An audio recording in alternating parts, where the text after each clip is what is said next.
আসসালামু আলাইকুম। আশা করি সবাই ভালো আছেন। আমাদের দেখতে পাচ্ছেন আইটেল ৫১১ মডেলের একটি ফোন। ফোনটি চার্জে দিয়েছেন, হুট করে লেখা আসলো চার্জার এরর এবং চুলো চার্জারের সমস্যাটা তো আছেই। এখন কি করবেন? আসেন ফোনটি খুলে নেব।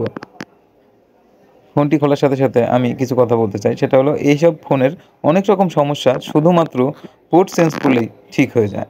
তো দেখা যাক এই ফোনটার কি অবস্থা। ভিডিওটি তাড়াতাড়ি শেষ করার জন্য একটু টেনে দিচ্ছি।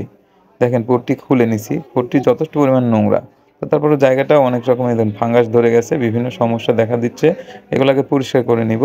সে সুন্দরভাবে ওয়্যারিং তার দিয়ে ঘষে পরিষ্কার করে নিচ্ছি। নতুন একটা পোর্ট বসিয়ে নিচ্ছি।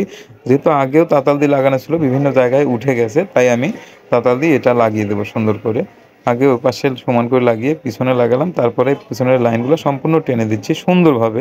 যেহেতু একটা লাইন উঠে গেছে, ইউএসবির কাজ সম্ভবত হবে না। তারপরেও আগে খোলা অবস্থাতে একবার চার্জ দিয়ে দেখব। হ্যাঁ, ঠিক আছে, লাইন আসতেছে। এখন ফিটিং করছি, ব্যাটারিটা দিয়ে ফিটিং করে এখন চার্জে লাগিয়ে দেখব চার্জ হয় কি না। এই দেখেন অল্প সময়ের মধ্যে ৪% চার্জ উঠে গেছে। খোদা হাফেজ।